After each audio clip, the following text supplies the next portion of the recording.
This is part 10 of The Alchemist Tomb, Transylvania. Chapter 62, Corvin's Castle, 1854. The room remained dark, and only the heat and smell of the vomit greeted his senses. His mind was too clouded with pain to remember where he was. After several labored breaths, he commanded his limbs to move, only to find himself pinned by straps at his wrists and ankles. His attempts to move his limbs woke angry nerves that now throbbed with every beat of his heart. I am being tortured, Stuart remembered.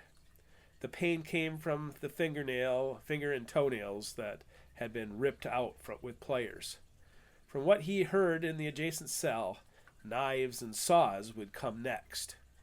He'd run out of information to bargain with his torturer, and waking up alive, he began to weep in despair. This can't be how it ends. In the tales from classic literature, the hero certainly encountered obstacles, and along the journey, pain and loss were to be expected. He'd lost love, that's for sure. He always found a way to push aside anyone he ever loved, for the chase, for glory. First, he'd gone to America to investigate the reasons his eccentric aunt had been murdered, only to find Joseph Nicollet holding all the answers. More recently, he went searching for answers about the origins of the Philosopher's Stone and its purpose and prophecy, only to end up in a torture chamber somewhere in Transylvania. Knowing he couldn't bargain with his foreign torturer, he pushed back the pain, closed his eyes, and began bargaining with God. Hey, it's me. Do you remember me from St. Louis? I'm the scoundrel who got himself baptized as an adult so I could impress a potential lover. If my prior sins were forgiven, washed away, what new sins have I committed to warrant such a terrible death? Can you explain that to me? Haven't I been a faithful servant since that day? I set aside Antoine. I stopped drinking. I returned home to oversee my responsibilities. Stuart stopped his inner rant when he reflected on the blood on his hands.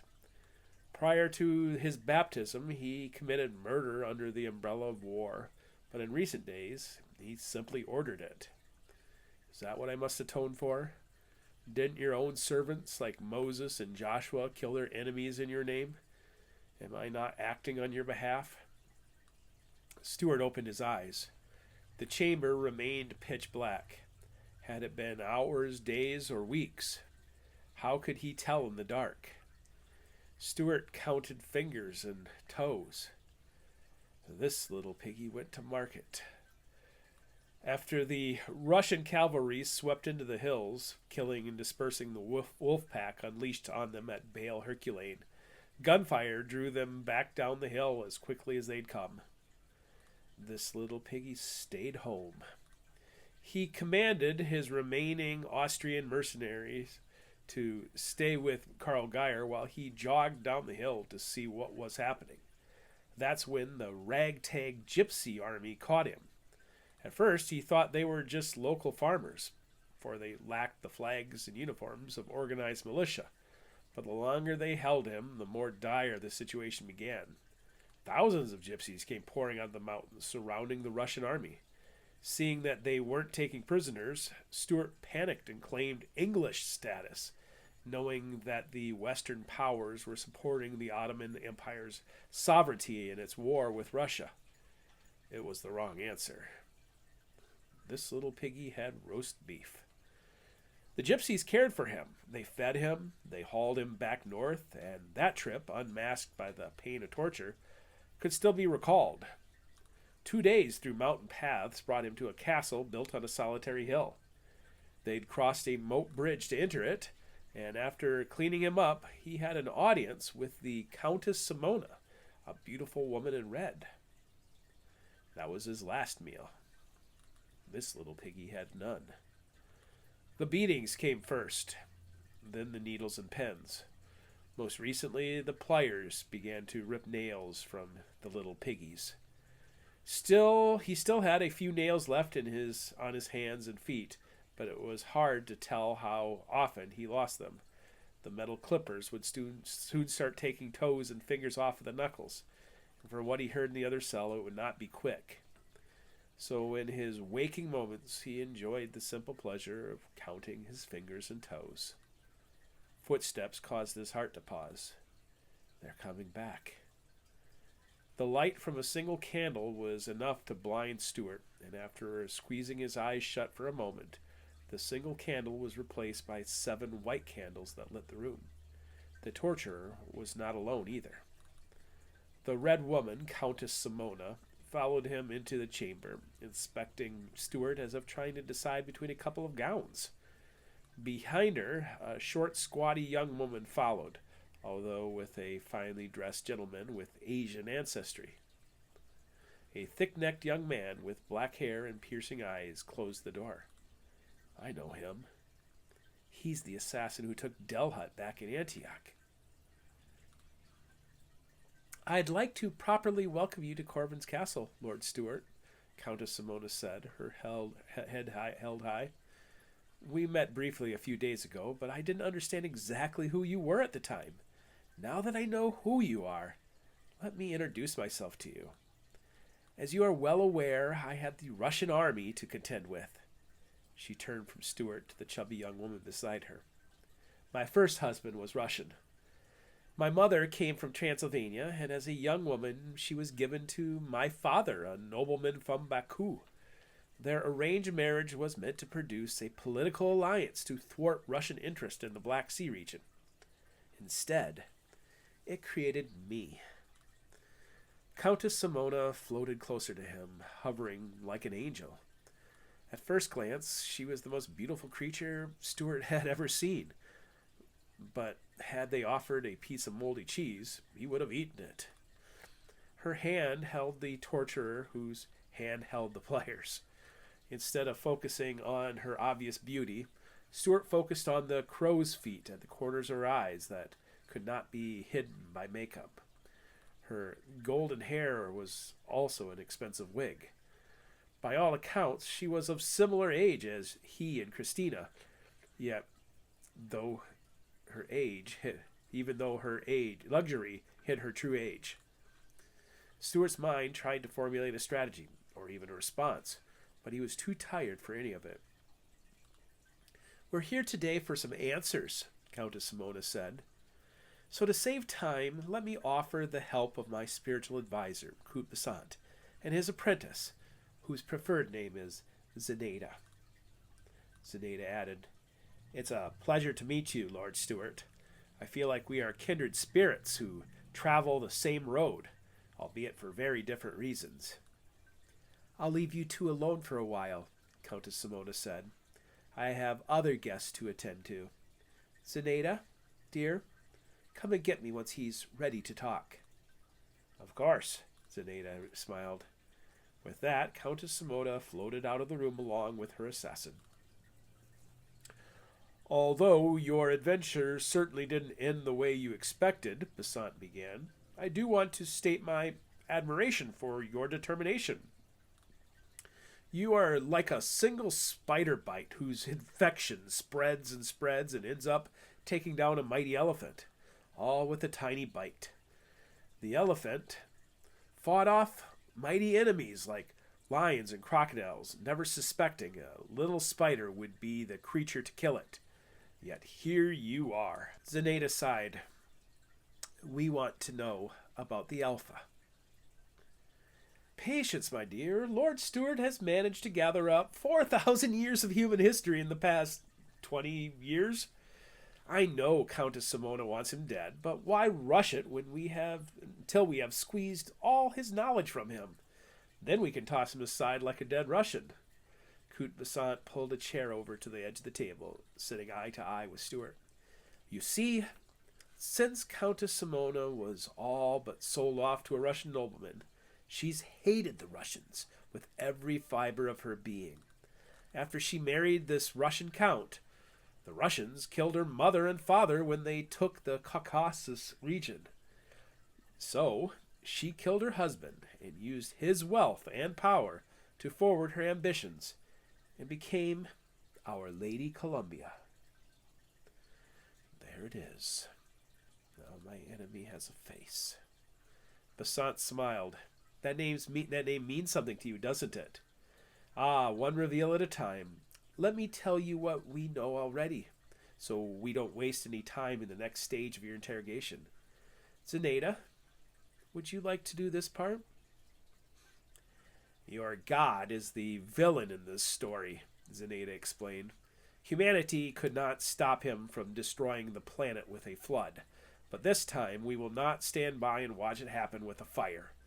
Our great prophet discovered that another doom is coming. In the year 2061, your god plans to destroy humanity again, and Our Lady Columbia is going to stop that from happening. Zenaida aspires to be the next light bearer, Basant said at Stuart's lack of response. One day she'll carry the torch now held by Countess Simona, who received the torch from those that came before her. We know all about your 7 kings.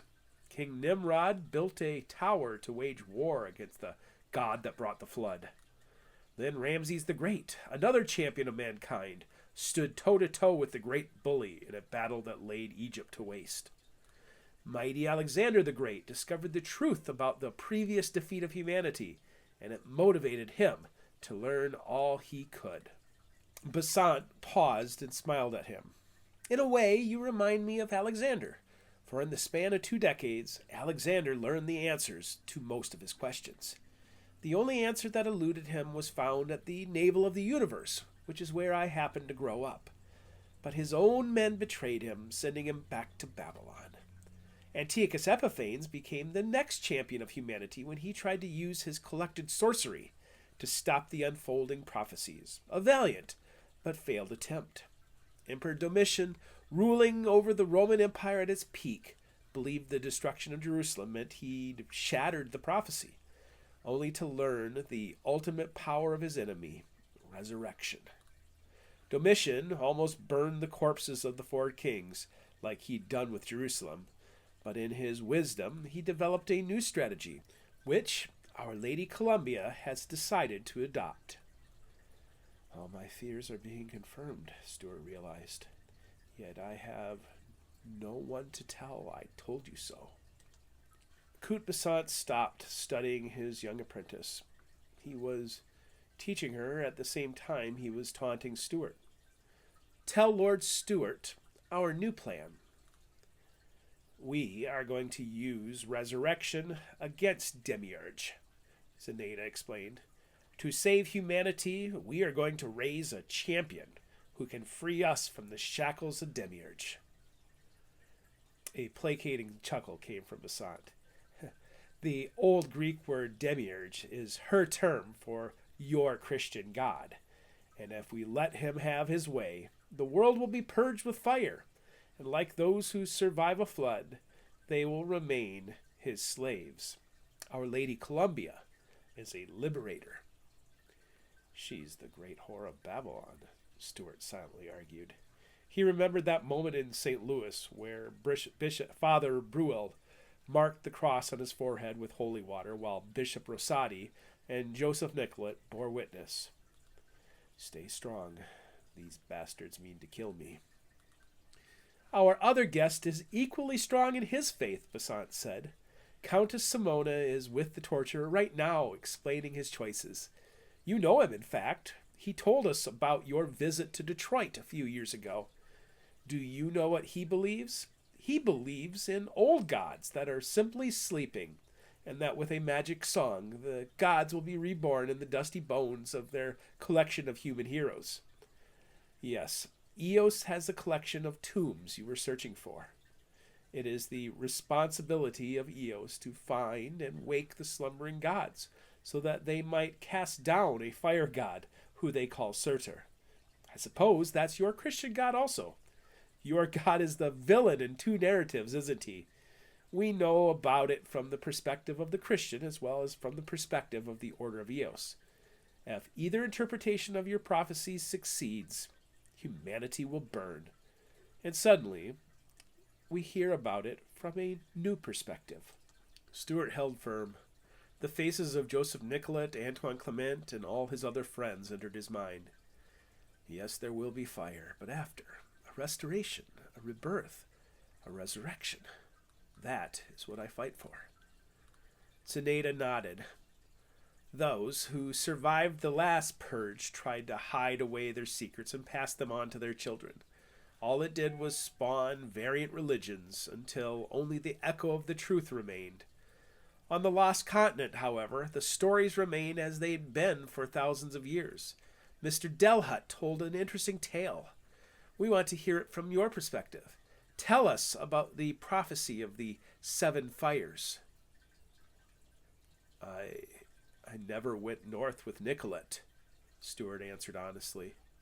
Clement went with him into Chippewa territory. And yet, you sent Clement back to America, while you began a search for the other kings of old. Now that we've had time to catch up to your plans, it all makes sense. Obviously, you must know about the Alpha. I don't know what that means, Stuart answered honestly, but in the back of his mind, he sensed what she was asking. Oh, we think you do. Delhut knew. You were close friends with Professor Nicolette, who seemed to figure it all out. If you don't know about the Alpha, then tell us what you know about the Philosopher's Stone. What am I protecting if Delhut has already spilled his guts? Stuart's failure felt complete. If they knew about Clement, he worried about what fate befell the other expedition. Has my meddling made matters worse? Will they lead him right to Shagabay's cave at Lake Manitou? First, Stuart cried. Then he raged through his old pain. After threatening their lives, he finally came right back to where he'd begun. To give himself time to think, he told the Chippewa story of the Fisher Cat battling the Wintermaker in an effort to free the summer birds. When he told them stories about the Dakota hero Wishwe using the white egg to battle the shape-shifting monster known as No Soul. While he wasted time, Besant jotted it all down in his notebook. No Soul, Zenaida repeated with captivated interest. The white egg must be the Philosopher's Stone. The summer birds are the souls trapped by the magic of the Alpha. It makes sense. If only I could kill myself before I ruin everything.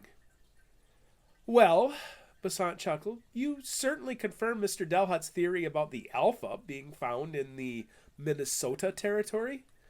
Why was Nicolette planning to travel to the headwaters of the Missouri and the Canadian Rockies? What did he expect to find there? So he told them the truth. He knew he was being watched by Eos, by the Jesuits, and by something more elusive. So he meant to throw them off the trail by planning to search the headwaters of the Missouri River. Besant chuckled. Countess Simona fell for Nicolette's ruse, too.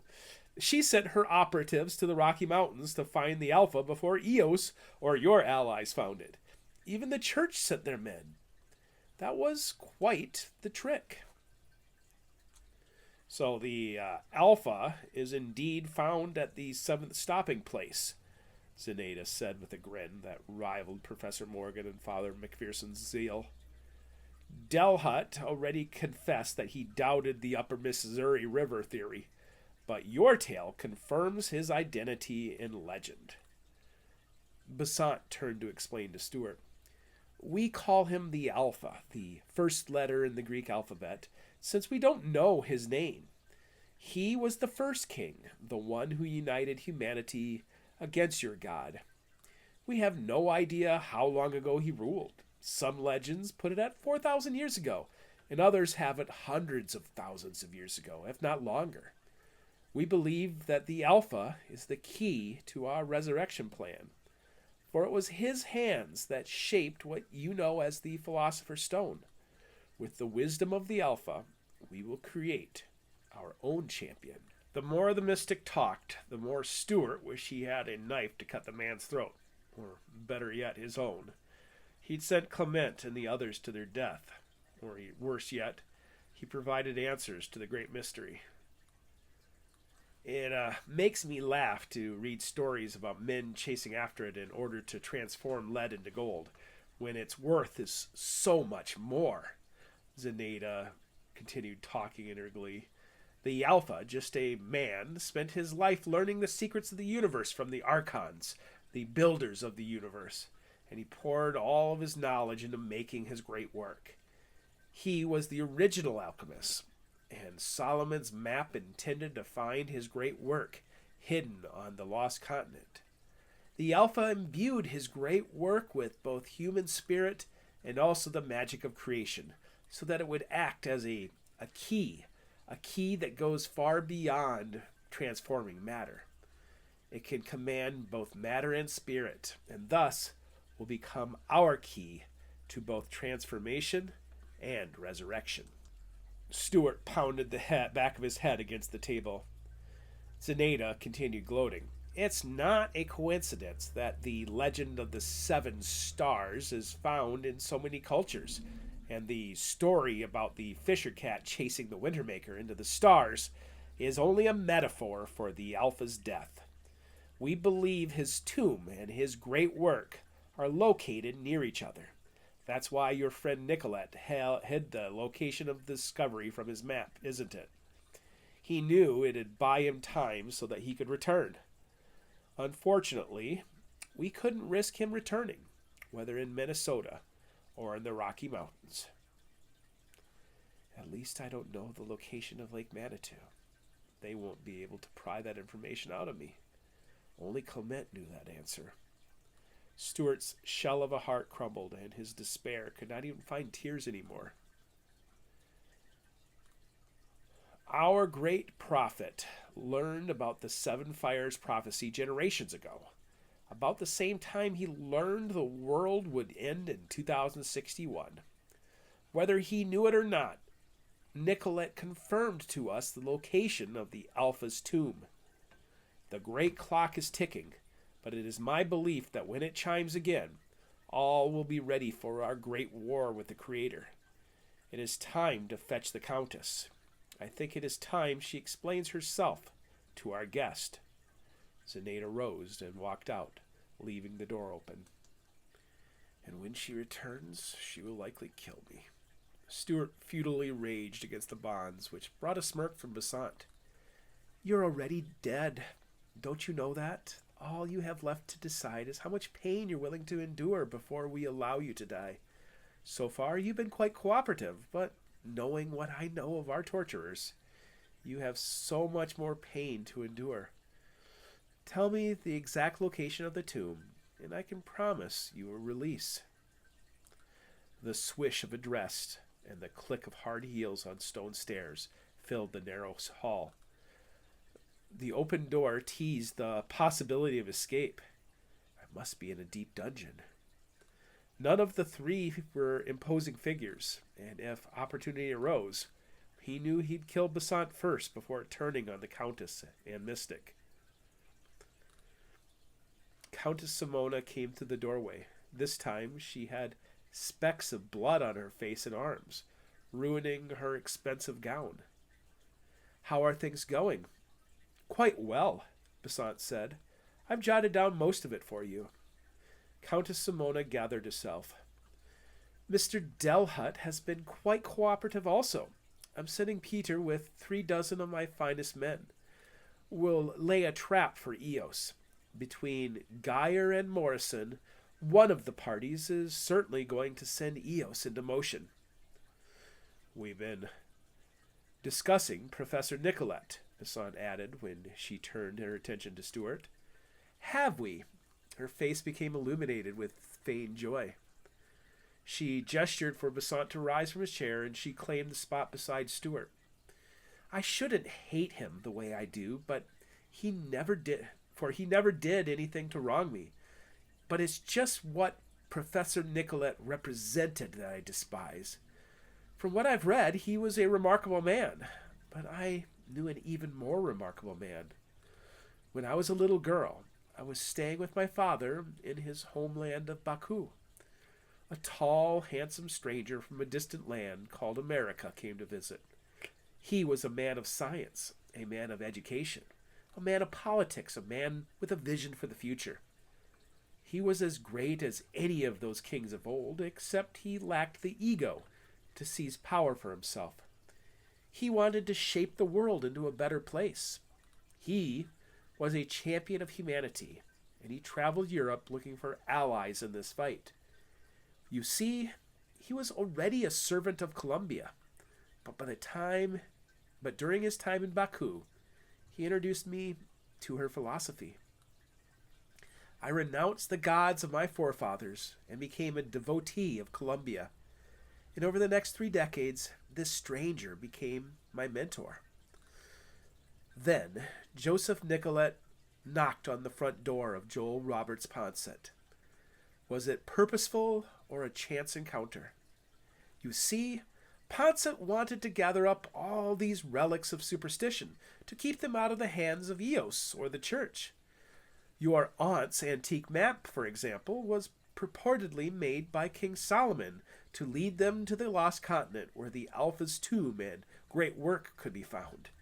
Your aunt showed this map to Professor Nicolet days before Poncet's man killed her and brought it to Poncet in Columbia, South Carolina. A few years later, Nicolet knocked on Poncet's door. What are the odds? Later, when Poncet learned of your alliance with Nicolet, he could not let your ambitions continue. First, he tried to stop Nicolet from continuing, but when he persisted, he had no other choice than to strike the shepherd to scatter the sheep. Then I learned that the sheep gathered together to kill my beloved mentor. It was supposed to end with the death of Poncet. Stuart remembered Poncet's greenhouse and how they'd made him drink the same poison given to Nicolet. The newspapers wrote that Poncet died of tuberculosis. You killed my brother also? The Order of Eos, actually, provided us your names, Countess Simona said, anticipating his thought.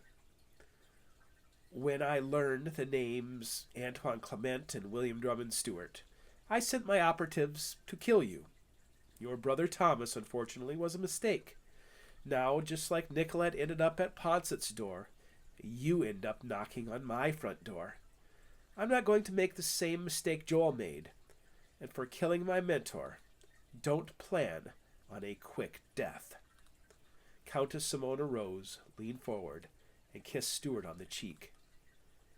Get your answers, and then give him to the torturer, she said, and closed the door.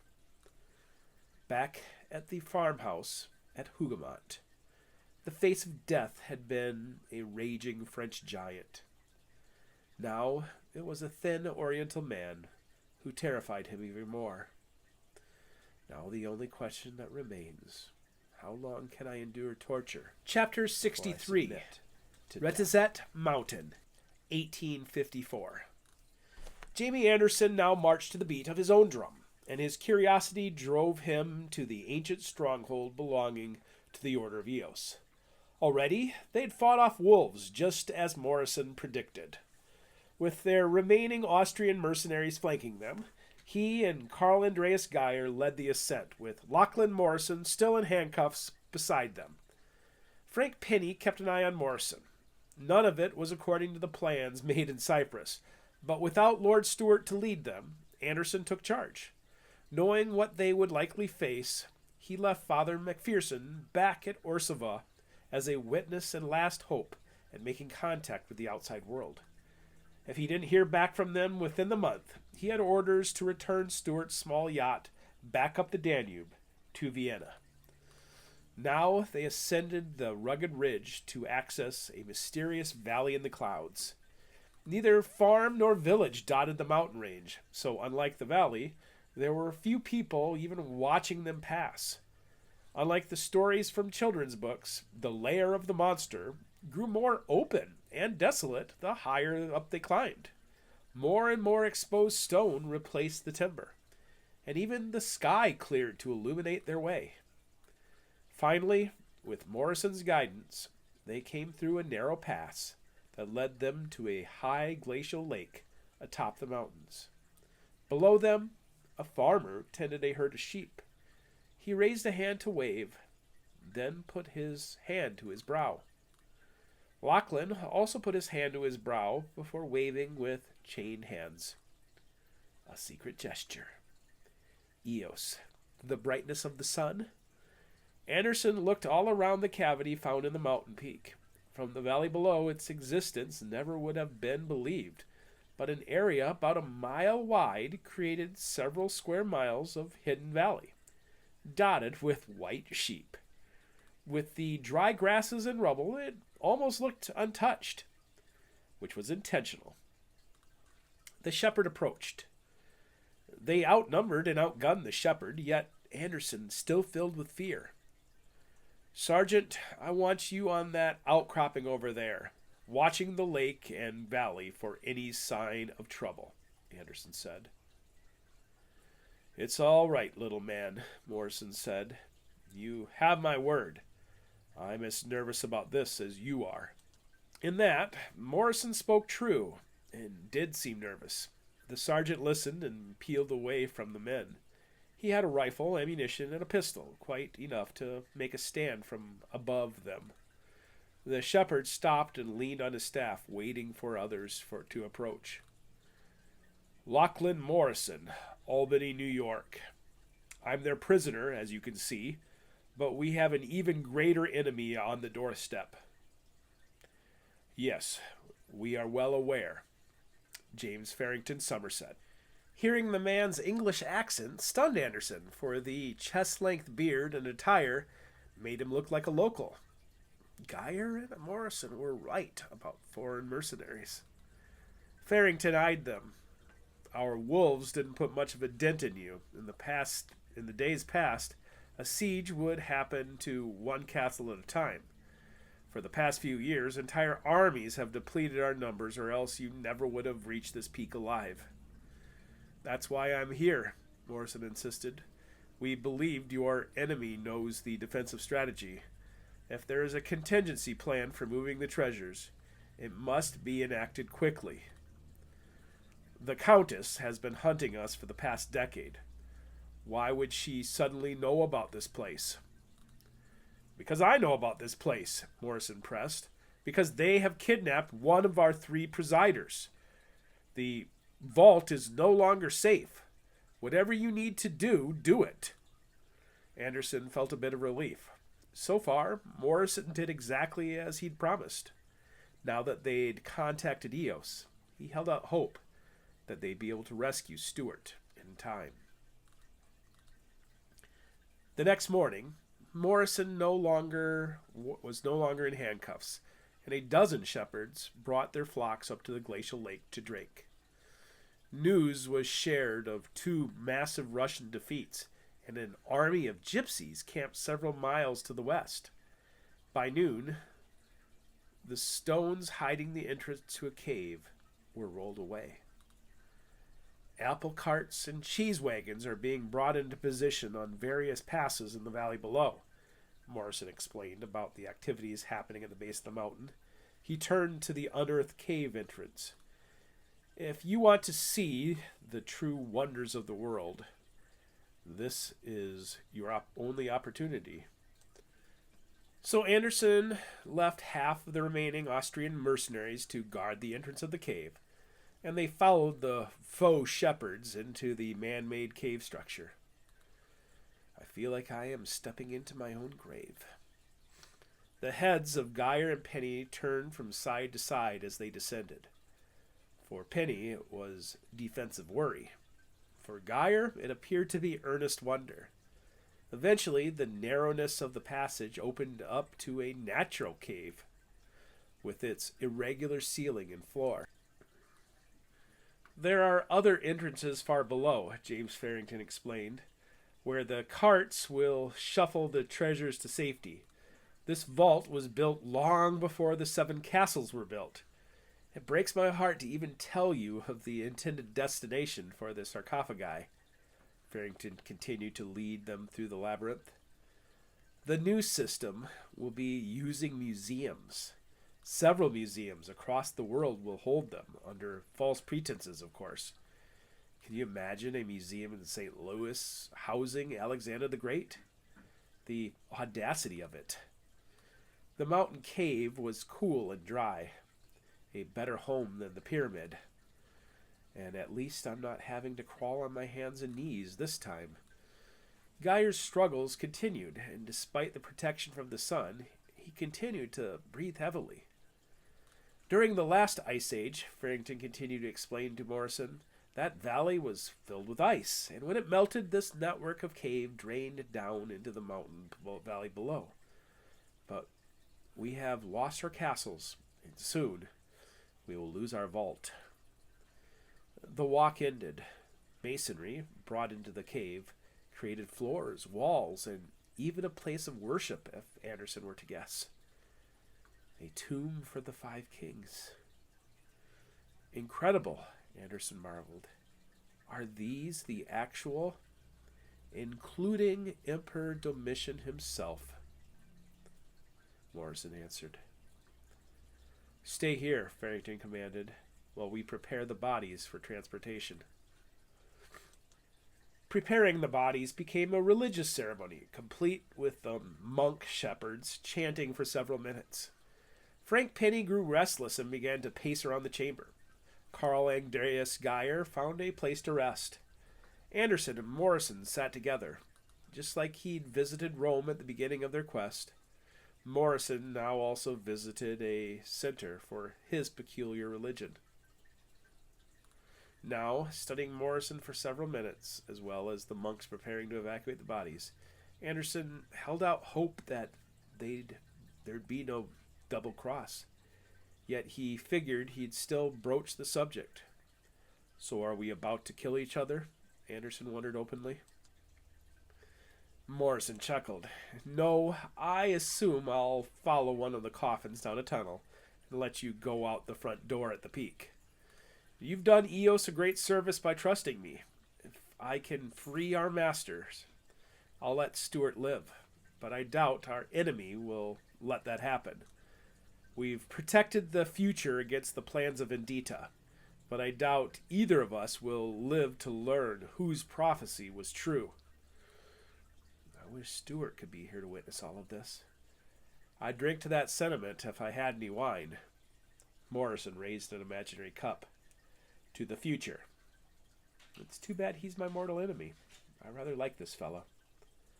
To the future.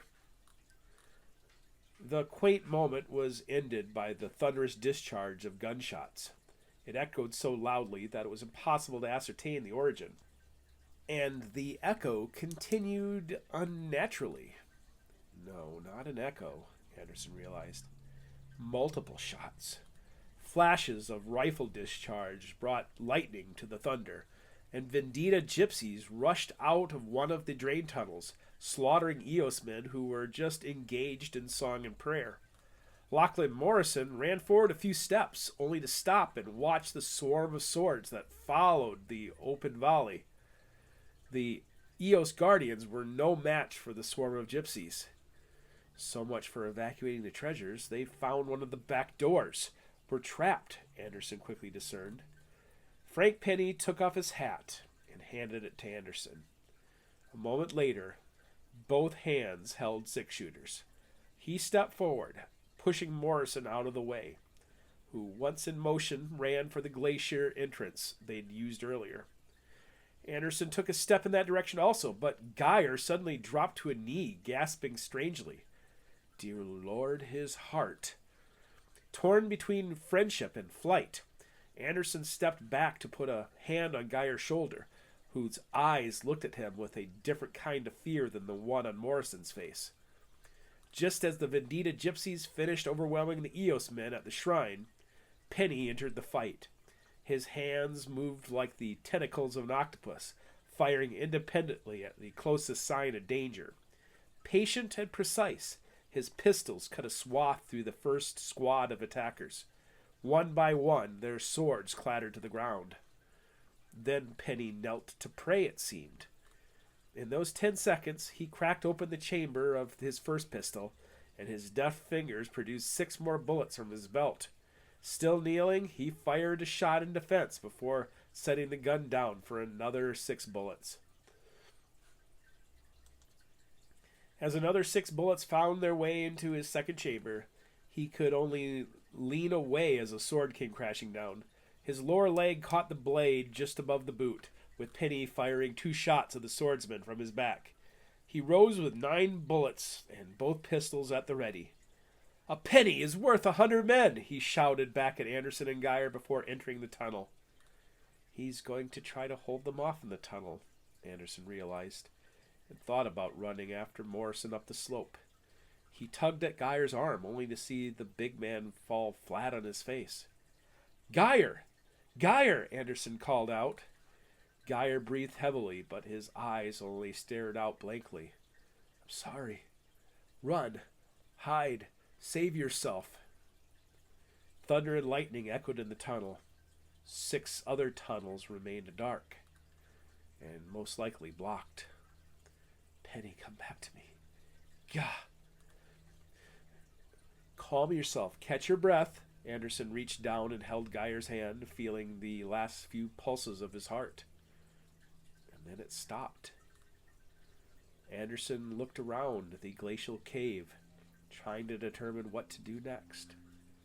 "I'm all alone." Chapter 64, Corvin's Castle, 1854. William Drummond Stewart didn't want to die, but dying felt like the only option to protect the legacy of Joseph Nicollet. Fortunately, Coupessant didn't ask the right questions, and his inquisitor was currently with the other prisoner, Delhut.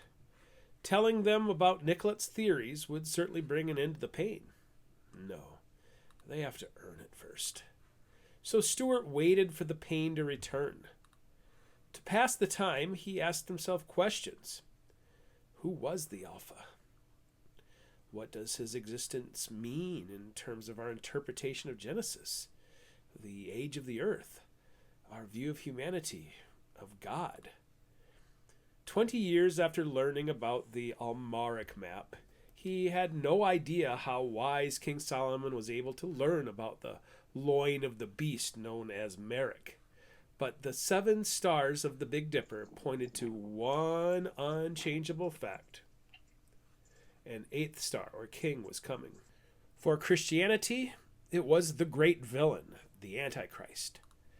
For Eos, it was the resurrection of either hero and villain, the old gods rising to fight the fire giant Surtur. For Vendita, why didn't Ponset destroy the map?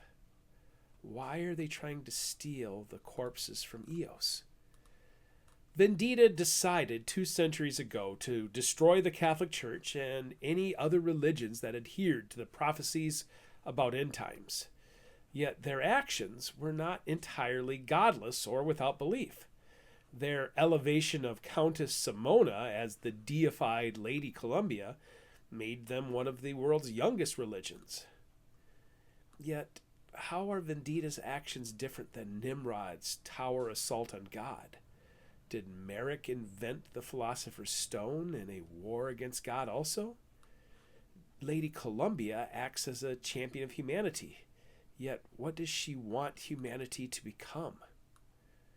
Upstairs, Stewart heard Coupessant's low voice. Did he have Geyer, McPherson, Anderson? Whoever he tortured was holding on to his knowledge better than Stewart had done. The chubby young woman with sinister eyes, Zenaida, frightened him more than the torturers. She seemed keen on anything related to indigenous lore, yet Stewart held tight onto Nicollet's hypothesis about the connections between the Wintermaker, Redhorn, and an antediluvial king from Genesis era. He also blocked access to the strange shaman named Shatek, who came to St. Louis to meet with Nicollet about the Serpent Star, Halley's Comet. While Delhut's confessions unraveled many of Stewart's secrets, he relished the fact that they did not know the specific location Nicollet had vanished. If Shatek was right, and Nicollet was indeed the star man known as Wishwi, Did Vendita already win by killing him? Did they break the prophecy about Wishwe fighting against the shape-shifting monster No Soul? Stuart hoped not. Stuart prayed not. He flinched at a sudden noise. What was that noise? As a veteran of war, Stuart recognized the sound of distant rifle fire. Minute by minute, it grew closer. Hundreds of guns, thousands of rounds, all getting closer. Stuart found enough energy to raise his head. His torture chamber remained black except for a crease around the doorway, where the hallway lights illuminated his windowless room. During his torture, he assumed he'd been kept in a deep, dark dungeon, but the sound of the gunfire made him reimagine his theory. Cannon fire gave him his answer. The floor shook, which meant that the cannons placed along the battlements that protected the gun crews and snipers from ground fire were below the floor of the torture chamber. I'm in a tower? His head lifted again. The light from the edges of the doorframe gave no answers, but he noticed how it cascaded onto the first several inches of the wall, a curved wall. I am at a tower, a damsel in distress. Soon the cannon fire sounded on a regular basis, and his heart beat in optimistic unison. The door opened. Besant stepped in. I'm afraid, old chap, that our time has come to an end. My lady has ordered Zenaida and I to be on our way. I wanted to say how much I do truly respect all you accomplished, and in a different world, I wish we could have sat around a sofa, smoking and drinking into the night. If you're ever in Kathmandu, well, I will think fondly of you in days to come. Thanks to the wisdom of your rival, we now possess the ability to stop the chaos of destruction that plagues our world. To an evolved mankind. The door closed, and he listened to the retreating footsteps.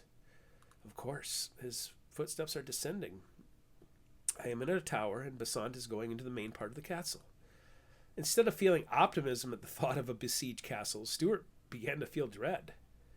They'll kill us all rather than let us go. Vendita has stolen the 5 kings from Eos. Despair raged in his heart until the battle outside brought a peculiar noise. The sound of horses. Have the Russians regrouped to rout the Vendita gypsies? Are they bringing down all their fury upon this treacherous countess? Knowing she'd be brought to justice was enough to let him die with a smile. Perhaps in the chaos, they'll forget all about me. After hearing the sound of horses for a few hours, he suddenly heard artillery fire. Field cannons. The encroaching army had swept in close enough to the castle to establish firing positions. 6 centuries ago, when the castles were designed, the walls and moats could keep thousands of men at bay, but modern artillery was capable of turning the entire complex to dust. The focus would come on the gates and doors, he reckoned, but as the cannons continued to fire, he faded in and out of consciousness. Another few hours, the castle shook with each hit. When the door finally opened, Countess Simona wore a wool jacket, trousers, and a cap upon her head. 3 thugs followed her into the room. I gave thought to bringing you with me, just so I could give you the horrible death I promised. Unfortunately, life can bring you surprises, and it seems I must flee the castle. But before I leave, I want to make sure you are looking in my eyes as you die. Poetic justice for Joel. She turned to her thugs. Knives were unsheathed. And then the room shook in a blinding white light. As a boy, Stuart had read how Christian martyrs tortured in the Roman Colosseum had found some sort of divine strength as lions mauled them or they were torn to pieces by mechanisms of torture. But it wasn't an angel that cast heavenly light upon him. Nor was it a Valkyrie come to take him to Valhalla. Nor did his soul suddenly float upon the river of souls. When the dust fell, he found himself looking up at the afternoon sun. An open sky past his toes. The thugs who stood at the foot of the table had vanished along with the wall. Above him, he could see the stonework for Half of the ceiling was gone. A misfired cannon had punched a hole in the tower wall, a miraculous answer to Stuart's prayer. He had to laugh when he saw his naked body coated in dust and debris without any of the ceiling landing upon him. When he heard coughing, his heart sank. Multiple coughs began to sound beyond his head. One cough just behind his head belonged to Countess Simona. The other came from behind him. A ghastly, demonic figure with a white body and red stripes rose beside him. One wide eye glanced at him, while the other cried tears of blood from an empty socket. Fingerless hands lifted, and the remnants of wings lifted. No, chains dangled from shackled wrists. It stumbled past Stuart. Oh no, the Countess muttered and began to move. But the monster she'd created was quickly upon her, and their bodies crashed around in the debris behind Stuart. He craned his neck but couldn't see what was happening. Then two heads appeared below him, turning and twisting in the rubble. When the dance of death finished, Countess Simona stood strong, her fierce eyes looking down at Stuart. But it wasn't in triumph. Despite the strength in her legs, a serpentine arm had wrapped around her neck. Although lacking fingers, the creature who'd once been Solomon Delhut managed to get his arm wrapped around her neck, and with the pressure of his right wrist, he choked the life out of her. Solomon Delhut roared like a rabid animal as he mustered his final bit of strength, but when Simona's legs buckled, she stumbled backwards, and both fell out the broken wall. There was no scream, but Stuart smiled as he heard a distinctive thud a few seconds later. Then he prayed for the soul of the man who'd once been his foe. A few hours later, when troops breached the castle walls and killed the rest of Countess Simona's slave soldiers, Stuart was still laughing about the Countess's facial expression as Delhut choked the life out of her. A soldier found him still strapped to the torture chair. "Hey!" the soldier called out in English. "I found something." When he stepped into the doorway, he walked past Stuart and peered over the edge of the bite taken out of the tower, then turned around to face him. The soldier wore the uniform of the Highland Brigade. At first he recoiled and then stared in wonder. He asked, "You're Captain Billy, aren't you? You're the hero of Hougoumont." For a moment, Stuart wondered if he died back at the French farmhouse and everything else had been a dream. But the pain he felt reminded him that he was still very much alive and rescued. Chapter 65, Vienna, Austria, 1854. Lady Christina Battersby Stuart woke to the sound of crying. She slipped on her heavy robe and slippers and hustled to the other small room. Although it had been Emma Geyer who'd cried herself to sleep, the cries of baby Nicholas Geyer welcomed the new morning. "Oh, sweet child, is your mother sleeping so soundly?" Christina swept up the child in her arms and cradled him, rocking him gently. She hummed a little melody, and all the while Emma slept. Obviously, too much wine. More than 2 decades removed from having her own child, Christina still remembered the depression that took hold of her in the days following the birth of her own child. Despite William's promises, she still had to raise the child by herself after that selfish bastard took off on his great adventure to America. At Mirthley, the aristocrats hated her for giving birth to a bastard, and the servants hated her for being allowed into the estate. With their husbands still away, Christina made a point of giving Emma everything she needed. So she changed baby Nicholas, rocked him for as long as she cooked, and finally woke his sleeping mother with the toe of her slipper. "Someone's hungry." Emma groaned from her bed.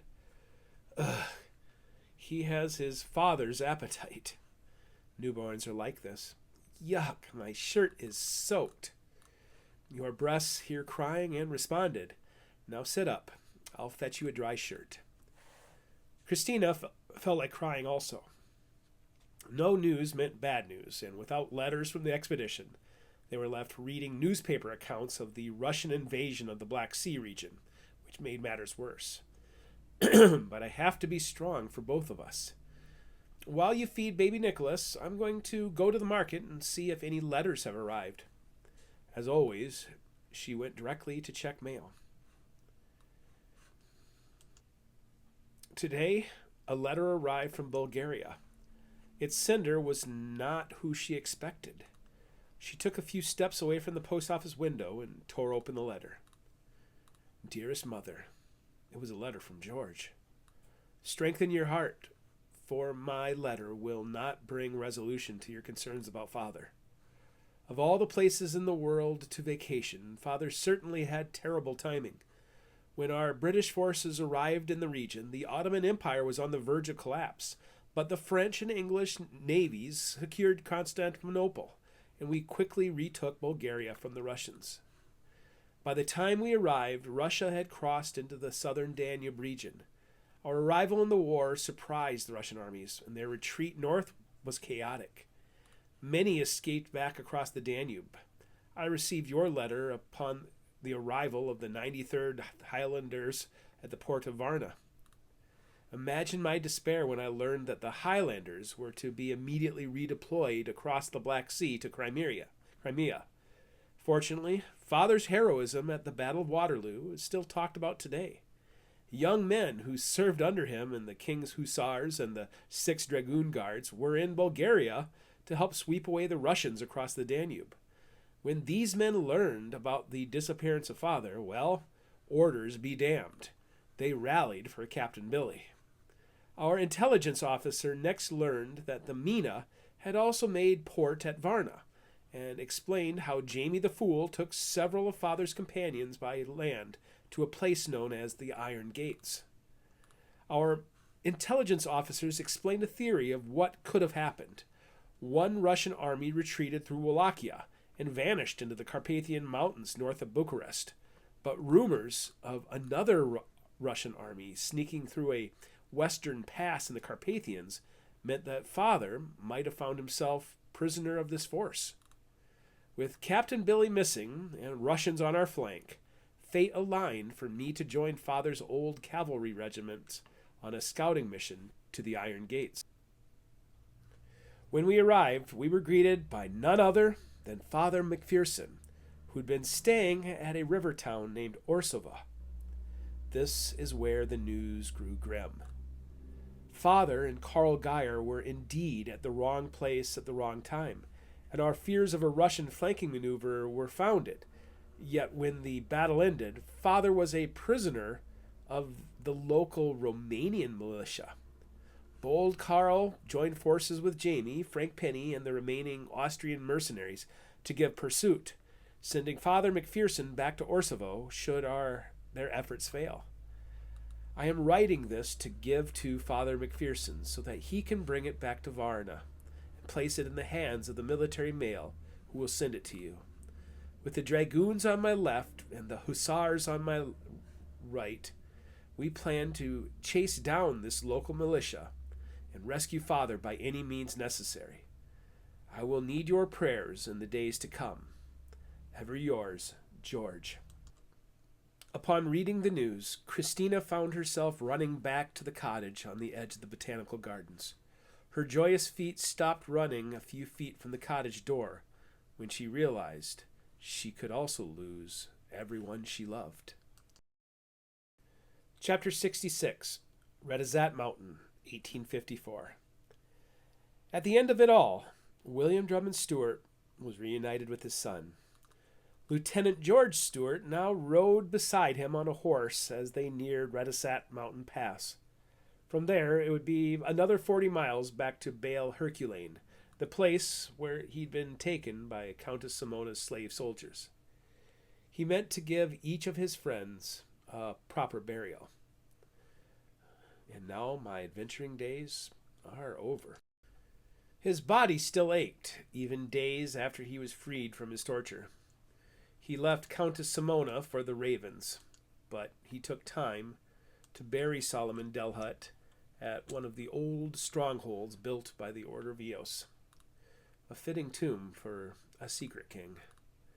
Even when he was dressed only in a British horse blanket, Stuart tried to get the soldiers to chase after any fleeing Vendetta gypsies. But he had no idea how long ago they'd found the vault or where it was located. Plus, the moment his gallant son appeared, he no longer cared about chasing after relics and phantoms. "Mother sent me to bring you home," George had told him. "But first, we need to clean you up and get you healthy." The ride to Baal Herculean was patient, especially when the curious officers asked for stories and only received sobs from Stuart. They'd seen enough to know what he'd been through. First Lieutenant Stuart, his Georgie, also rode silently, although occasionally Stuart noticed a wry smile on his son's face. He's the hero now, and I'm a broken old man. Advanced scouts came charging back to the center of the column, and all three officers readied for action. "Sir, we found the others." Stuart rejoiced, yet only one friend greeted Stuart at the bottom of the mighty mountain, Jamie Anderson. His son had already told him about finding Ross McPherson back at Orsova, but not finding Geyer or Penny told him everything. The Fool of Mirthley had somehow survived it all. Stuart's smile almost left when he saw Lachlan Morrison sitting beside Anderson and one of the surviving Austrian mercenaries. Morrison had remained true to his word. 24 shepherds dotted the hillside, Eos men. After introductions to his son, Stuart spoke with the three survivors in private. He learned of Frank Penny's death, holding off the tunnel long enough for Jamie Anderson to hide. He learned how Carl Geyer's heart had given out about the same time. In turn, Stuart told Morrison all about what happened to Delhut at Corvin's castle. Vendita's gypsies stole all 5 kings, Morrison countered as if they were in a competition for who could deliver the worst bit of news. After Delhut gave away the locations, Lady Columbia sent her men to watch, and once we revealed one of the hidden access points, her army swept in, slaughtering whoever they could find along the mountain. Stuart turned to Anderson to ask, "Did you see the Vendita gypsies take the bodies?" "I did. Frank Penny's valiant charge only gave me an hour before another squad of gypsies came up the tunnel. By that time, I was well hidden in a crevasse. The Order of Eos, it seems, made it too easy to evacuate these fancy coffins. Within 2 hours, they were gone." "How long ago was this?" Stuart asked, feeling the hot meal in his belly begin to fill with bile.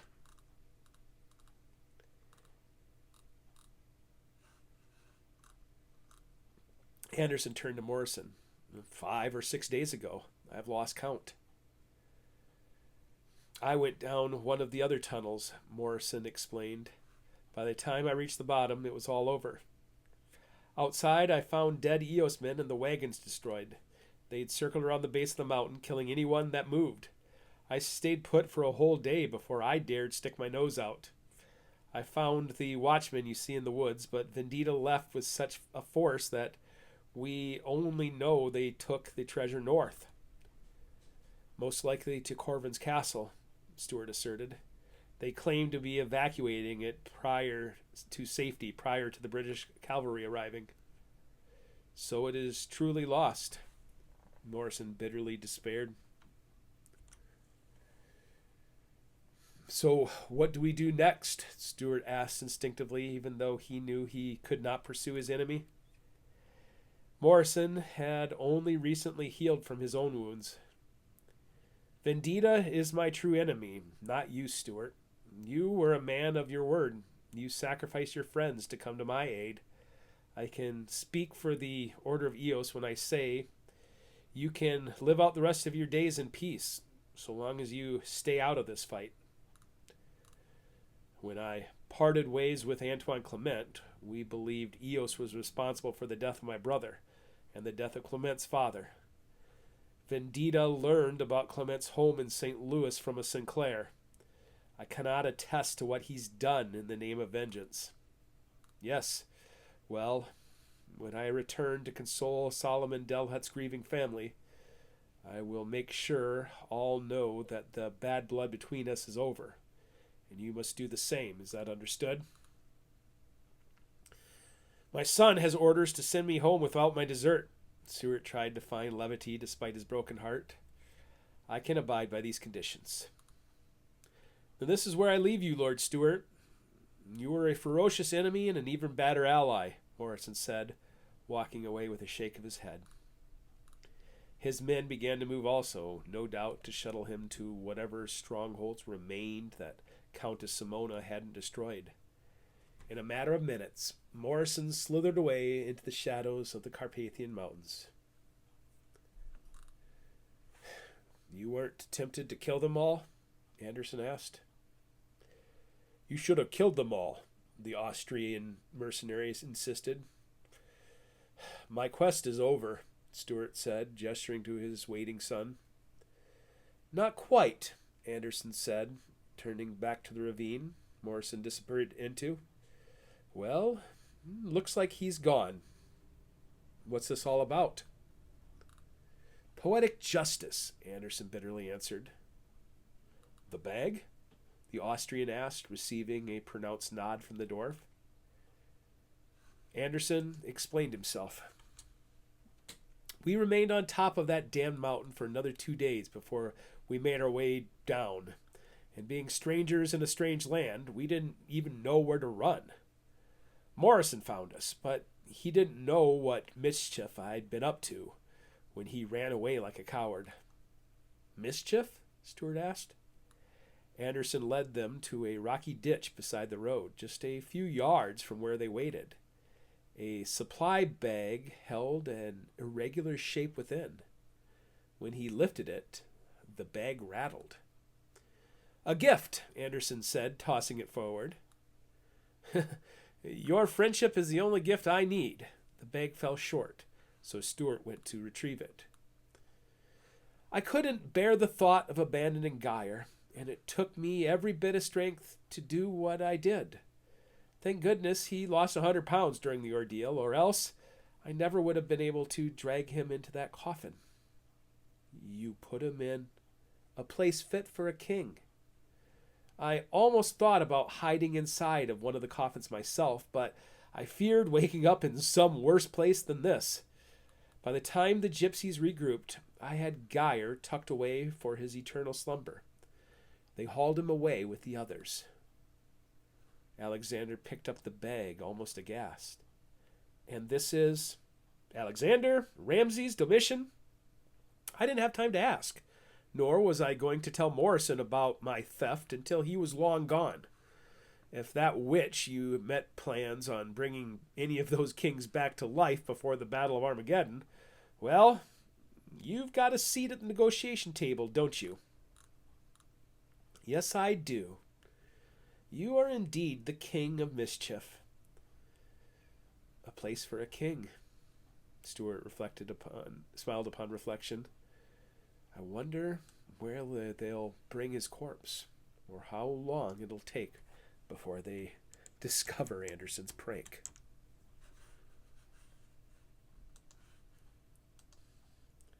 Chapter 67, Kathmandu, Nepal, 1855.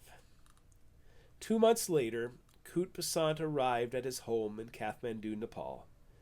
The support of Vendita had given an escort of gypsies for the entirety of his journey, but at the border of Nepal and India, the British authorities refused to let Zenaida pass.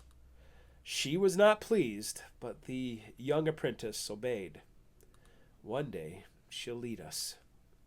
Even before Besant left for Romania, he'd prepared a temporary holding place for the tombs, which resembled Redazat and the Shrine of Uath. He watched as all 5 crated sarcophagi were brought into position. Not only had he thwarted Eos, but now he'd also taken one step closer to steering humanity to a new future.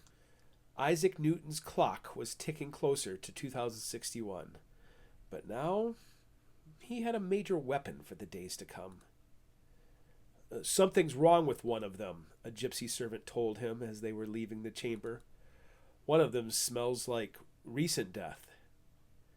An hour after the gypsies left, he took it upon himself to deconstruct the crate and then pry open the heavy lid. Inside, he found a deceased corpse smiling up at him. If this man fills this coffin, Besant wondered, stepping back, then which of the kings are we missing? Chapter 68, Mirthly Castle, 1855. The war was over, yet it continued for another year in Crimea. Lord William Drummond Stewart picked up a newspaper to read all about the tragic charge of the Light Brigade involving his beloved 15th King's Hussars. The British had been steadily taking away all of the ground gained by Russia in Crimea until a mistake sent the brigade on a suicide mission. Russia will see it as a victory and the war will continue, Stewart realized. It'll be months before this war comes to its inevitable conclusion. His son, George, continued to surpass him as a hero. After leaving Bulgaria, George arrived in Crimea, where he received honors and a promotion to captain for his part in what the press labeled as the Thin Red Line, where he repulsed a Russian cavalry attack, protected a caravan of wounded, and ultimately secured the port of Baklava. A chip off the old block, Stewart thought, but then remembered he'd done little to raise the boy. Even though his son remained on the Black Sea, the rest of his family once again resided in Mirthly Castle. Lady Christina doted on baby Nicholas as if it were her own grandson. While Christina helped with the child, Emma Geyer sat beside Stewart at the fireplace each evening to hear the untold tales of her bold husband. Jamie Anderson joined the storytelling, but he concluded the tale with Carl buried in a high mountain vault reserved for kings. Emma seemed to like the idea of his grandiose tomb. Ross Macpherson also returned to Scotland, and the two spent their days poring over obscure texts together and debating concepts like predestination and free will. I doubt that Vendita's victory will have any more impact than that of Jamie's theft of bones. The mind of man plans his way, but the Lord directs his steps. What's that supposed to mean? Stewart asked. I don't think Eos or Vendita will be able to stop the prophecies of God from coming to fruition, Macpherson insisted. But it seemed like he was trying to convince himself that their efforts had been a victory and not a failure. Then one day, a visitor appeared at Mirthly. Jamie Anderson escorted a red-haired teenager into Stewart's office. Anderson prefaced it with, "You might want to sit down for this." Vaktar Forsberg remained their guest for a month, and Emma found a new storyteller. Vaktar explained what happened on their grand adventure through Scandinavia, America, and Canada. Ross Macpherson charted the adventure on maps, globes, and charts, while Jamie Anderson jotted the details down in notebooks. Antoine Clement was dead. Lewis Carnes was dead. Corey Morgan was dead. And when Vaktar told about the death of Sophus Nielsen, Emma cried as if she'd known him since childhood. Stewart cried for other reasons. At first, the story only made his depression deepen, but when he thought about it longer, he found a surprise detail. Antoine had a wife and daughter? Stewart asked with incredulity. Forsberg nodded and then explained. By the time I returned from Renville's cabin, Chief Sweatingstone's Chippewa had routed the camp and killed Lord Erskine's scouting party. According to this chief crooked arm of the Cree, Anderson skeptically clarified. Forsberg's glare slammed shut any doubt about Crooked Arm's account.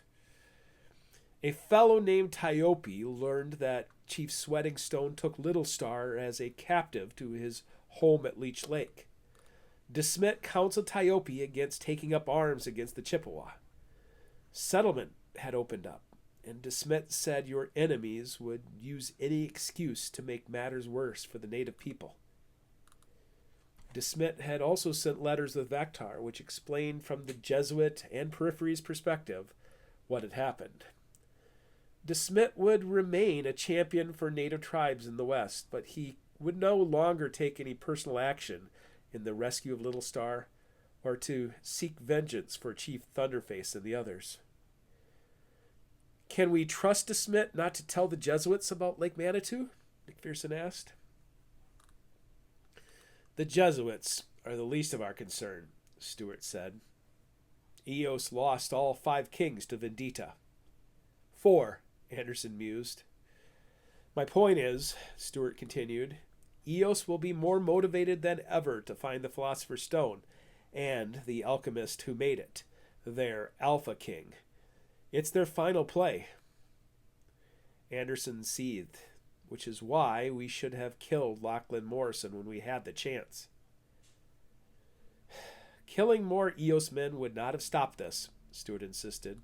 It's like stomping on a nest of ants. What about Lachlan Morrison? Anderson continued. He knew Solomon Delhet's mind, and we can't expect him to be tricked by Nicolet's ruse in the Rockies.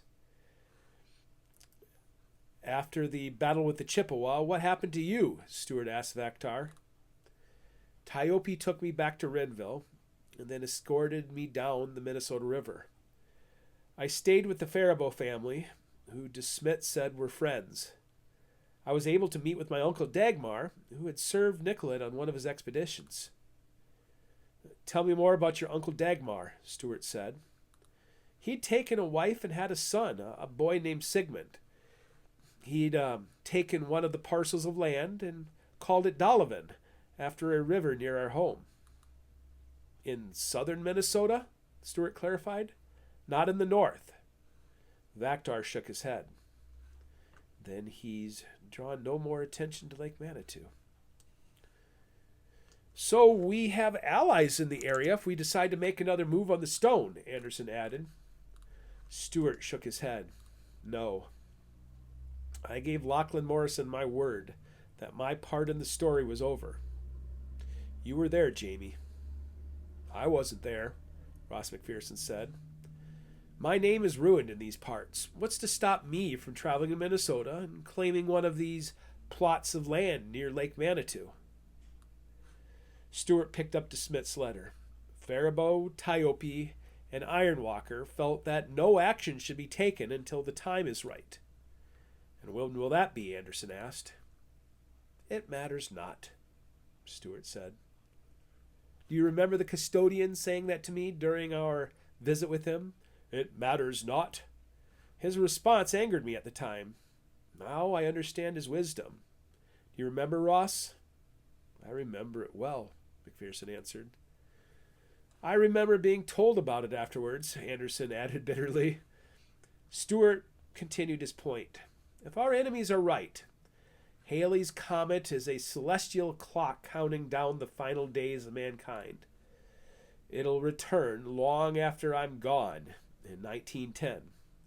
Then again, it'll pass by in 1986. When it passes by in 2061, Vendita means to dethrone God and take the world for humanity. Of course, McPherson scoffed, which makes me even more determined to have a front row seat at Lake Manitou. Does Eos even know who I am? It likely doesn't, Ross. I remember how the custodian called us men of action. I promised him that as a man of action, I'd go out into the world and thwart the sons of darkness. We certainly did that. We've crippled Eos, and also held back Vendita from its own goals, thanks to Mr. Anderson's quick thinking. It was a bitter pill to swallow, and the lesson I've learned in all of this is that the custodian is right. It matters not what decisions men of action take, for in the end, what will be will be. You once counseled me, the mind of man plans the way, but the Lord directs his steps. I believe the Philosopher's Stone should remain at Lake Manitou for as long as the Lord wills it. So it is over? Anderson asked. You are the only friends I have left, Stuart said. Give me the coming summer. Forget all these other matters. When summer is over, then you can bring young Vaktar back home to Sweden. But if you still feel the need to return to Lake Manitou, then I ask you to heed the advice of the custodian. And what is that? McPherson asked. We'll let our enemies be men of action, but if you go, you will only go to nurture the flock. It heals my heart knowing that part of Clement still lives through his child. William Drummond Stewart remained a man of his word, remaining at his home in Merthyr Castle until his passing at the age of 76 in the year 1871.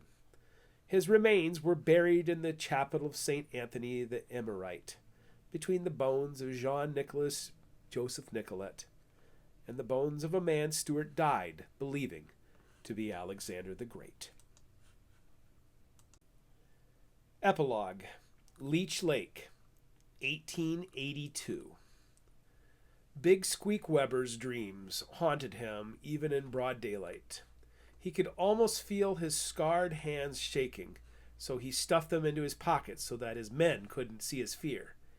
He hated being this far south, but the chance to make some serious money made it worth the risk of getting so near to his childhood home of Lake Manitou, a day's travel south of Leech Lake.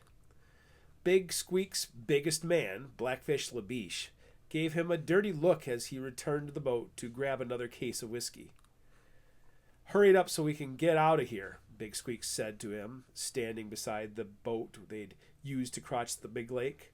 As the leader of the Black Hat gang, Big Squeak had earned the fear and loyalty of his henchmen, yet feigning laziness was better than showing fear. Each fall, the United States government paid tribal members annuity payments, and in Minnesota, Leech Lake was a designated distribution center at a place called Onigum.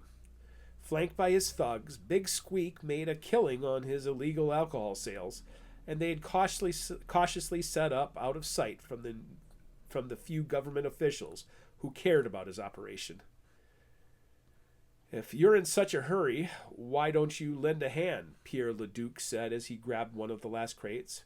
Anywhere else, Big Squeak would have done his part, but he feared seeing his estranged father, Nanaconan, in the crowd gathered at the distribution center. It had been more than a decade since he'd run out of his father's sweat lodge, never to look back.